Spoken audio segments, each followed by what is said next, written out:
Okay, here we go. Period 5. All right, I felt like I needed to find Abraham Lincoln and have him included in our discussion, but I don't know where he is right now, so he's here with us in spirit. In lieu of Abraham Lincoln, we have Captain America. Okay, period 5. We are pressing into the Civil War with this one. Excuse me. 1844 to 1877.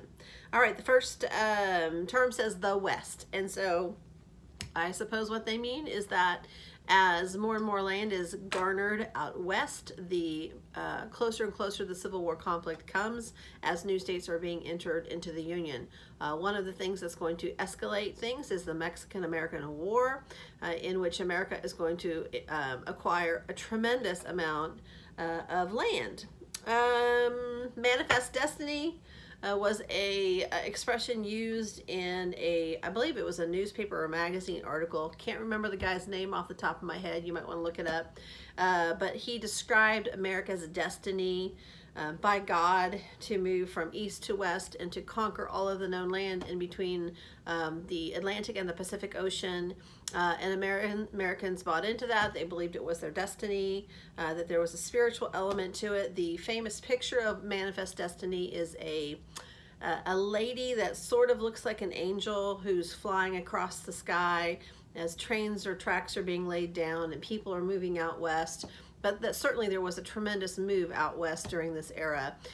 If you will recall, in the 1800s, wealth was oftentimes based upon land ownership, and that had been the case for, of course, centuries, and just the same during this era. And so lots and lots of people moved out west looking for their land grab. A lot of German immigrants settled America during this time frame. Irish continued to come. So you have lots of people moving west. Mexican-American War. Okay, so Mexico gained their independence from the Spanish in, was it 1820 or 1821, I think, and had a really hard time conquering the land north of like the Rio Grande. There were very few people located living in areas of the what we would call today the Southwest, very far removed from Mexico City, which was the capital of the Mexican government. And in order to encourage, I guess you could say, development in those areas, and also to tame some of that Native American hostility that still existed in those areas, the Mexican government reached out to Americans and said, come on down. And so I think it's his name, I think Stephen F. Austin and his father were some of the first, I think it's called empresari, I don't know what the Spanish word is for it, empresia, anyway, I can't remember what it was called. But it's not one of the words. We studied it in the other class. But they essentially acted as agents and were paid a sum of money by the Mexican government to encourage Americans to move down south, in particular in that case to Texas. There was not a lot of people settled in like New Mexico, Utah, large swaths of land out in the Southwest, and Mexico had a hard time of settling it and making it profitable for themselves. So some of the railroad systems that did make those areas profitable ultimately was like the Chisholm Trail, the Santa Fe Trail, and other places. But so Santa Anna is the president of Mexico at this time, and in the Mexican-American War, I'm trying to think of his name, President Polk, Purposeful Polk, had come to power. He was a Democrat. A lot of people compared him to Andrew Jackson, and he had his eyes set on California. He said when he ran for office that he would secure 4 things, I think it was, yeah, and that he would only serve 1 term, and he was going to accomplish all of those things. He wanted to settle the northern boundary. His rallying cry was 54, 40 or fight. That was the northern latitude line, and he wanted California. He was going to, I don't remember the other 2 things. That's terrible. Anyway, President Polk oversees the Mexican-American War. He sends General, wow, Zachary Taylor down to Texas to guard the border in the area of Texas, north of the Rio Grande, and supposedly the Mexicans fired upon the Americans. We don't know for sure. And President Polk says that means war. He had already offered money for California, and Mexico soundly rejected him. For a very brief time, the people of California established the Republic of California and put a bear on their flag. It didn't last for more than a few weeks, and then America acquired California.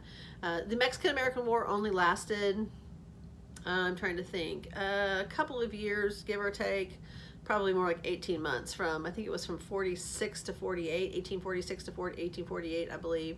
And we acquired huge amounts of land as a result of the Mexican-American War. And also during that time frame, that northern boundary was also established. So effectively, by the end of the Mexican-American War, continental United States, the borders, the boundaries were fixed. They say that President Polk oversaw the largest expansion of territory in American history. The land that was acquired during his presidency, which also included Oregon, and that may have been the other one, basically they squared out the deal with the British and figured out how that was going to look.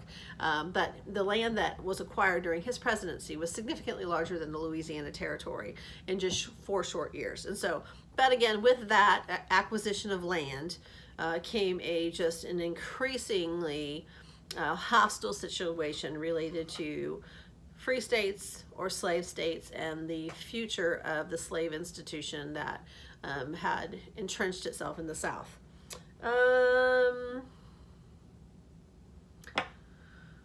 Okay, wow. Oh, this hurts just looking at it. Mexican secession territory. If you see that word, that is code for land that was acquired from the Mexican-American War. I'm looking to see if I don't see it on here. The Wilmot Proviso, I don't see it on the list here, but the Wilmot Proviso was a piece of legislation that was added to a bill during the war that said any land acquired from the Mexican-American War cannot be used or cannot become a slave state. Freaked Southerners out. It was pulled off of the bill, but that's what the Wilmot Proviso was. Okay, so California becomes ultimately becomes a state, or it petitions for statehood in the years after the Mexican-American War in 1850, so a couple years after the war. And of course, there had already been a lot of people out there. A lot of Asians had moved into the country because of the railroad, the transcontinental railroad that was sort of being worked on. Democrats put the pause button on that when they could, because most of the railroad lines went up north. But they also came for the gold rush in the 1849-ish time frame. And so there were already a lot of people in California. And so by the time the war was over and California had, the territory had become part of the United States, they were ready to petition for statehood. They wanted all of the benefits that come with that, which in large part include tariffs and or non-tariffs and that sort of thing. So to the shock and surprise of the southern states, California petitioned to come into the Union as a free state. The Southerners were quite surprised by that, because much of California falls below that 3630 parallel from the Missouri Compromise. And so they were startled and concerned. And again, you start to hear the conversation, the discussion about secession. And so several parties put their brains together. Stephen Douglas, Henry Clay, and they came up with a compromise of 1850. Daniel Webster was another one. They came up with a compromise of 1850, which said California would come into the Union as a free state.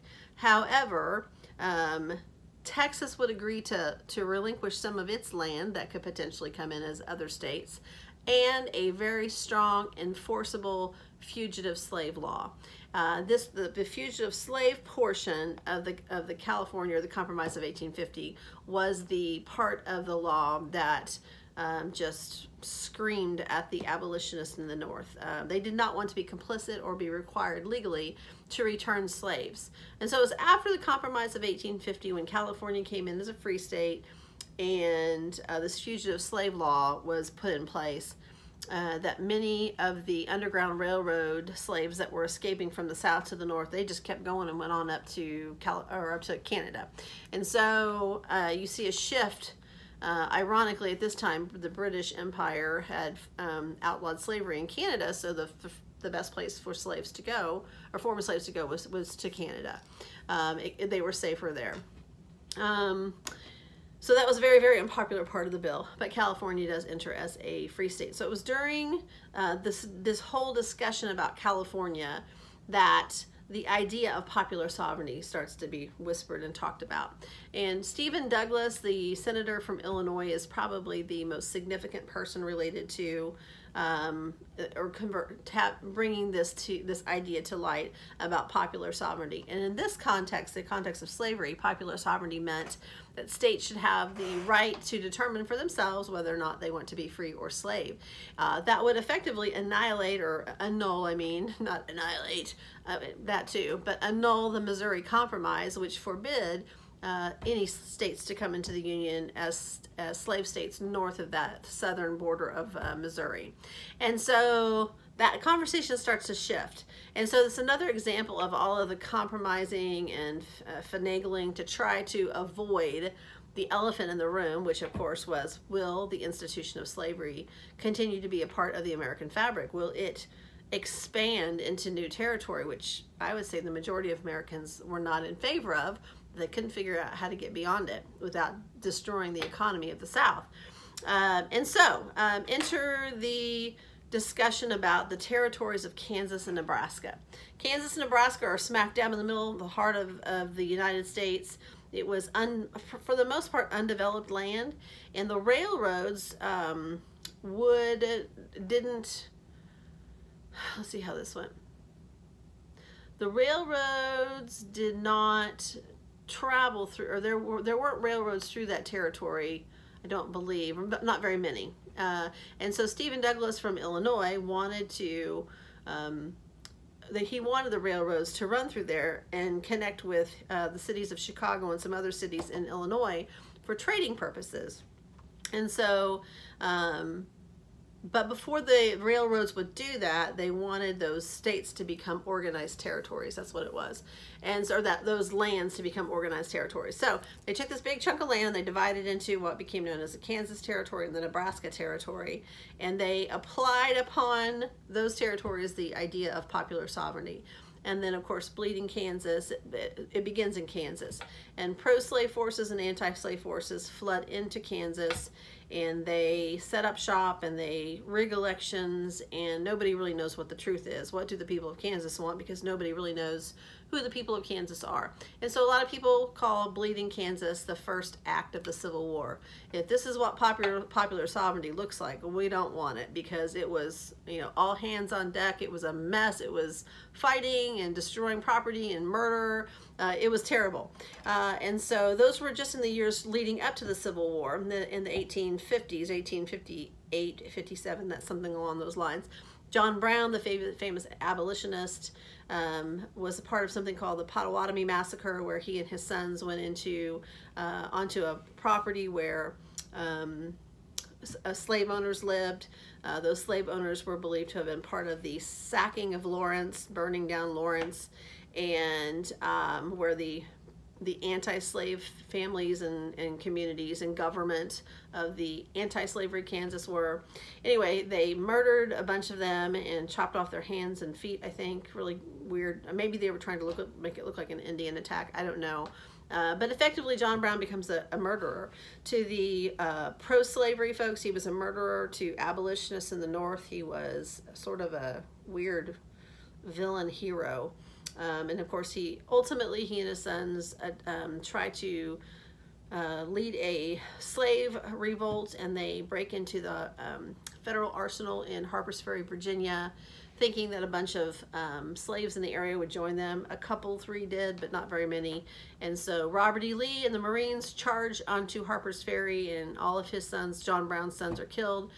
He's injured but survives and is found guilty. He's charged with treason, is found guilty, and he is executed just about a year before the Civil War starts. So Let's see what else we got here.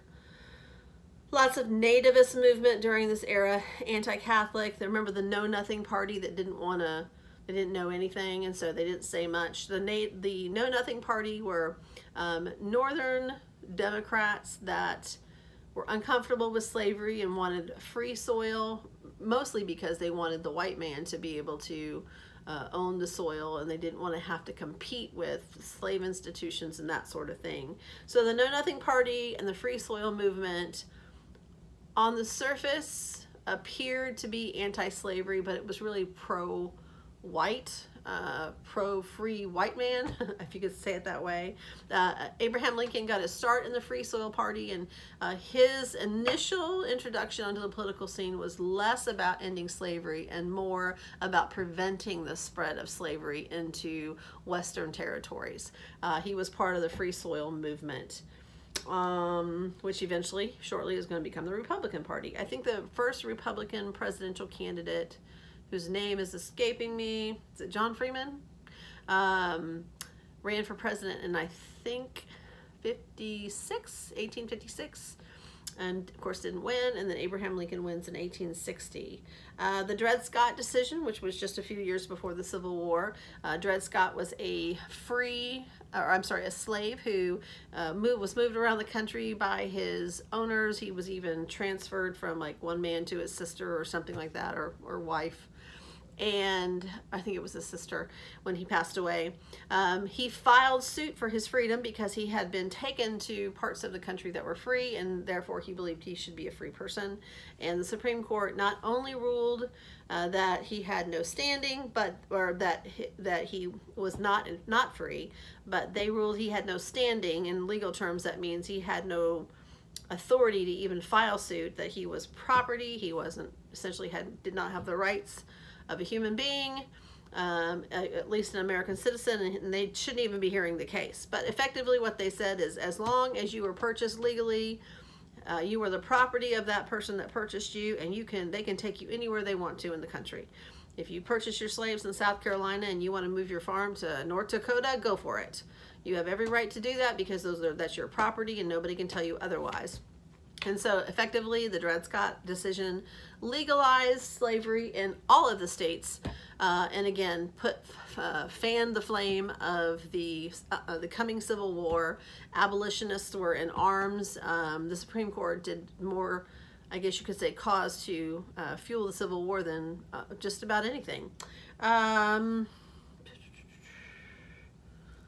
Republican Party, mentioned that. Republican Party was primarily their primary platform is do not spread slavery into the Western territories. It needs to stay where it is.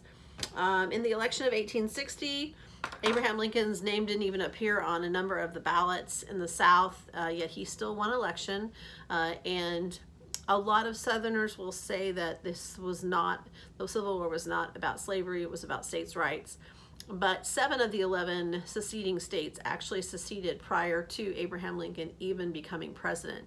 They seceded when he won the election because he had said he was going to prevent slavery from moving. He was going to do what he could to prevent slavery from moving into the Western territories. He even told Southerners, I'm not going to mess with your institution in the South. That's not what I want to do, but I don't want the institution spreading. And so they saw the writing on the wall, and they jumped off ship, and they said, we are going to form our own country, the Confederate States of America.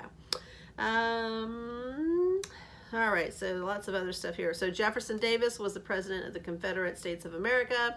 The Confederate States of America had the same problem that the Southern states had always had. Each state wanted to do their own thing, and they didn't want any federalized power or centralized power telling them what to do. So even Jefferson Davis, president of the Confederacy in Richmond, Virginia, had a difficult time working with all of the various Southern states. Probably had the Confederacy won, I would imagine that each of those Southern states probably would have kind of created their own little republics. That's just my supposition, but I don't know for sure, but I suspect that that's perhaps what happened. So the first shots of the Civil War were fired at Fort Sumter in South Carolina. The Confederate States of America moved to consolidate all federal territory that was on their properties, in their borders. That included prisons and federal arsenals and forts, and Fort Sumter happened to be a federal fort, and so South Carolina wanted to take possession of it. The Union commanders inside the fort said nope, and so they resisted. Abraham Lincoln was like, what do I do? And he waited and waited and waited, and finally said that he would send in, he wasn't going to send in arms, he didn't want a conflict, he did not want the first shots of the Civil War in his lap, but it came anyway, and but it was Jefferson Davis. Jefferson Davis decided to order that they fire on the fort to take it. I don't even think anybody was killed. It was just a matter of principle, and the commander of the arsenal in that fort raised the flag, a surrender flag, and went out and surrendered the fort to the Confederates, and thus begins the Civil War. That's in 1861.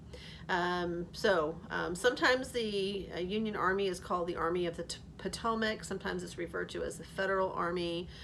George McClellan was put in charge of the Army of the Potomac at the beginning of the war, and he trained his troops, and finally Lincoln was like, okay, we need an engagement here.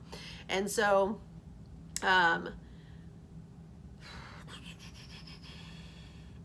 let me go back.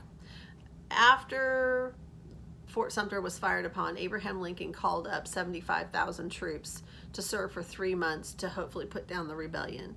And that was going to require federal troops marching through Virginia to go down to those 11 states that had seceded. And Virginia, Arkansas, Texas, and I can't remember what the fourth one was, were kind of holding out.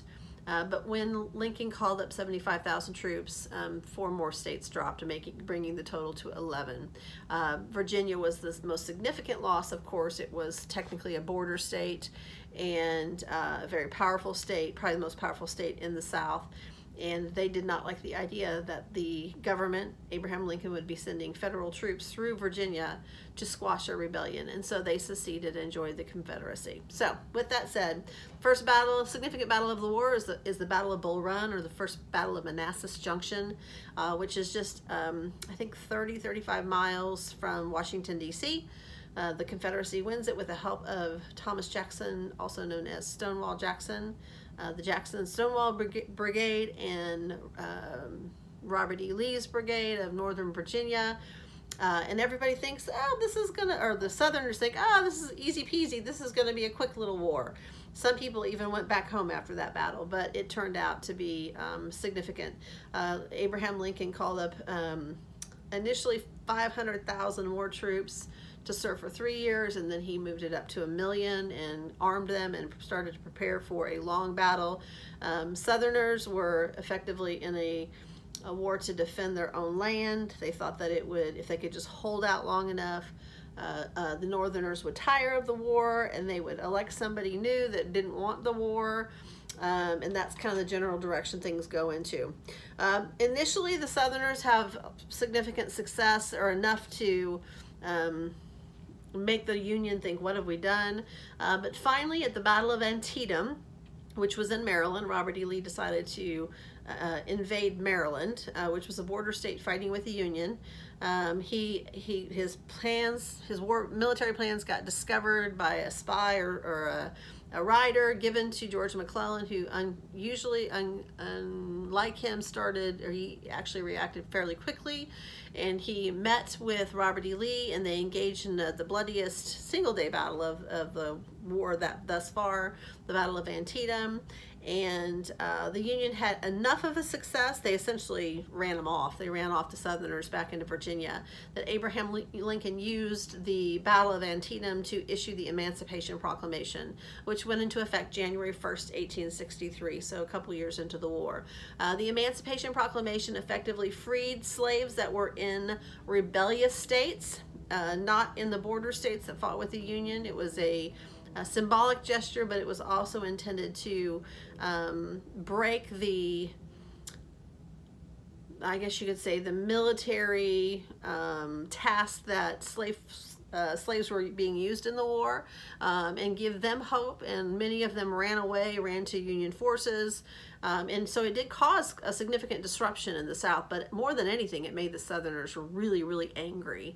And they were dug in when they found out that Lincoln had done this. So Antietam and the Emancipation Proclamation go hand in hand. Let's see here. Next big battle, again, is probably Robert E. Lee's. There were lots of battles. The Battle of Vicksburg, the battle out west, the Battle of Shiloh, which were all outside of Virginia. If you remember, the Anaconda Plan was to capture Richmond, capture the Mississippi River, and split the Confederacy in half, and to blockade the port so that they could not sell or receive goods. All of those things were happening with the exception of capturing Richmond, which Robert E. Lee was tasked with protecting.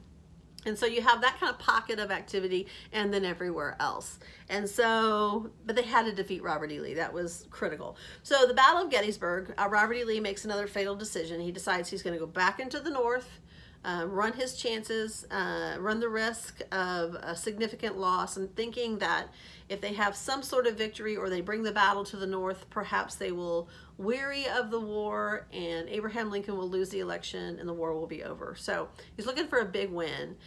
He doesn't get it at the Battle of Gettysburg. Gettysburg is in Pennsylvania. And so it was a 3-day battle. The Union won the day. Robert E. Lee made some terrible mistakes. The Battle of Little Bighorn, or Little Big Top, I mean. Hundreds of thousands of soldiers were killed or wounded between the two of them, and it was the final time that Robert E. Lee plunged into Northern territory. From that point on, and Gettysburg was fought in July of 1863, so just 6 months after the Emancipation Proclamation. And then the city of Vicksburg fell on July 4th, 1863, almost collapsing any Confederate influence on the Mississippi River. So that summer of 1863 was a bad summer for the Confederacy. And then, of course, in November of 1863, Abraham Lincoln travels to Gettysburg, where a federal cemetery is being dedicated. And he gives the speech of his lifetime, speech of the year, speech of the century, in which he says, we must press on. We need to finish what we started. We need to secure freedom. And he begins to make that shift for the nation, that this is no longer about states' rights. And does the federal government have the authority to squash this rebellion? It became about, well, now that we're in the fight, it's time to end the institution of slavery and apply the principles of the Declaration of Independence to our black brothers and sisters. And so he makes that shift in the Gettysburg Address. And the war continues for another 18 months or so. Robert E. Lee and his guys fight on. Ulysses S. Grant is promoted. George McClellan is fired for like a 3rd time, and Ulysses S. Grant and William Sherman practice total war, where they destroy civilian property, civilian houses, civilian goods. They take their food, their crops, their animals, livestock. They feed their army. They march 60,000 plus men across southern states, specifically in Georgia and South Carolina, and finally crush the spirit of the South and move into Virginia, where Robert E. Lee is finally defeated and surrenders at Appomattox Courthouse Village in 1865, the week before, I guess 2 weeks before Easter. Abraham Lincoln is assassinated 5 days later, and the period known as Reconstruction begins. Let me see what else is on this list. So they want me to discuss the 13th, 14th, and 15th Amendments. And so the 13th Amendment was actually voted on by Congress when Lincoln was still alive, and it passed Congress and went to the states for ratification and became the law of the land at the end of 1865, but Lincoln had died 6 months earlier. And so the 13th Amendment ends slavery, and then the 14th and 15th Amendments, the 14th Amendment defines that if you were a slave, you are now a citizen of our country, and that wasn't clear enough to make sure that black people had voting rights. The 15th Amendment they had to introduce the 15th Amendment, which then said that you are free, you are a citizen, nobody can prevent somebody from voting because of the color of their skin or condition of previous servitude. And so freedom, citizenship, black voting rights. That's the order of the 13th, 14th, and 15th Amendments. Reconstruction is also on this list. That was a huge period. So from 1865 to 1877, you have the period of reconstructing the country and putting it back together. Radical Republicans like Charles Sumner and Thaddeus Stevens wanted to punish the South, and so they put stringent rules on them. They wanted to occupy them with a military force to protect black people for their rights to vote. The KKK comes to the front and center of the Southern fight, and they use terrorist tactics to intimidate blacks and poor whites and Republicans from voting. I think the book said 3,000 people or so were killed during that era by vigilantes like that were trying to scare people, and they were effective. Carpetbaggers were Northerners that came down south to either take advantage of the situation or to truly help. The Freedmen's Bureau was a government-funded program that helped blacks find jobs, learn how to read, get educated, find loved ones that had gone missing during the era of slavery. Again, the Radical Republicans were different than the Republicans. Andrew Johnson, the president that succeeded Abraham Lincoln, was a Southerner from Tennessee, and he was very prejudiced and did not want the right to vote to extend it to blacks, and so it got very convoluted during his time. He was impeached but not removed from office, becomes ineffective, which then Ulysses S. Grant becomes president because black Republicans in the South vote for him. Ultimately, at the end of Reconstruction, with the election of Rutherford B. Hayes, he promises to withdraw troops from the South, and the curtain on black rights and black voting is closed for about 100 years. And so went from about an 80% voting participation during the early years of Reconstruction to like 3% in southern states, which is just embarrassing for those that prevented them from voting. And so Reconstruction it opens with a hope, a little candlelight with Abraham Lincoln's 10% plan, the presidential Reconstruction, and then the radical Republicans take over, and they stick it to the Southerners who fight back, and ultimately black people are free, but they are tied to those farms and those plantations as tenant farmers, and they effectively lose the right to vote because Southerners won't let them. So Reconstruction ends on a super bad note. I think I'm going to call it quits for period 5, and I'm going to upload this video and send it your way, and then I will do period 6, I think. Bye.